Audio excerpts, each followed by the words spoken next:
Hello guys, welcome back to the channel. It has been a minute because I've been traveling Indonesia, but I was following the release and the rumors of the Sony ZV-E1 all through that trip, and I was really excited because I wanted to buy this camera, but I've since deemed that this camera has a professional sensor, however, is not a professional camera. So let's dive in. This is a personal opinion of me, one person, but hopefully this helps you in deciding whether or not the Sony ZV-E1 is the camera for you to be picking up, or if you should be considering other options. So reason number one why this isn't a professional camera in my eyes is you want to be able to trust the camera to not overheat. And in its current state, we can't trust it to just leave it for an hour, shooting at 4K 60 at a wedding venue, and then trust that it's going to be completely fine.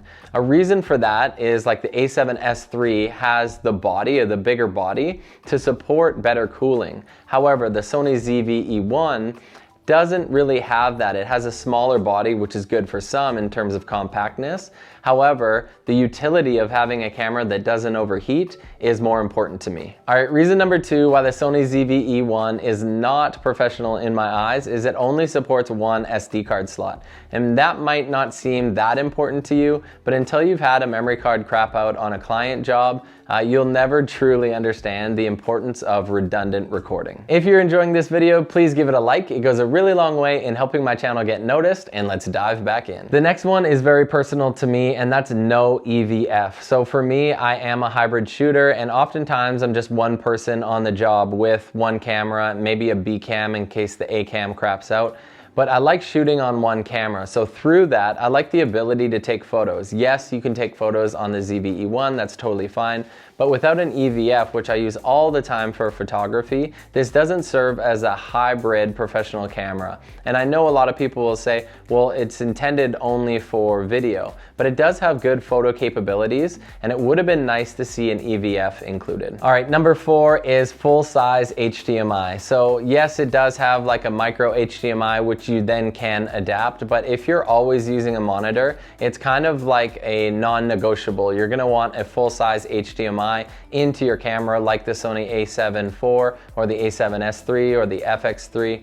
So you're gonna want this on your camera, and for me, that's a little bit of a deal breaker. Number five, I wanna talk a little bit about price of this camera. It's expensive, and it does have that professional sensor in it from the a7S III and the FX3. So I do understand that, but it does have some stripped back features. If I wanna buy this camera in Canada, it's $3,000. And if I wanna step up to a more professional camera in my eyes, a little bit worse for video, but way better for photography, is the Sony a7 IV, and that's 3,200 Canadian dollars. So for $200 more, I can get these pro features. A few things I didn't get to talk about the Sony ZV-E1 is it was said that like through this price point, it's gonna have 4K 120.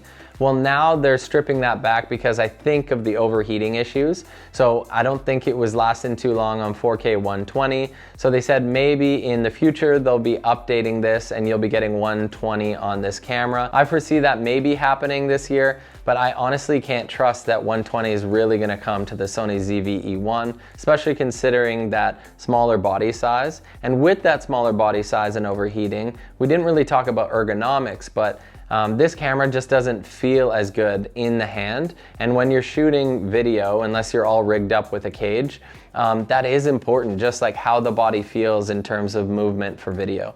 So that's just another few downsides for me. So that's pretty much it. I just wanted to share with you my thoughts on the Sony ZV-E1 being a professional sensor camera, but maybe not professional in its feature set. So I wanted to share that with you before you go out and spend $2,200 US on this camera. I still think it's a powerhouse. I would love to personally own it, but unfortunately I can't buy every single Sony camera that comes out. So for me, based on price point and then use case, am I gonna use it in my professional work? Probably not so much. It's a little expensive for me for a creator's camera. Let me know what you think of this camera in the comment section below, and we will see you in the next one. Matty out. Peace.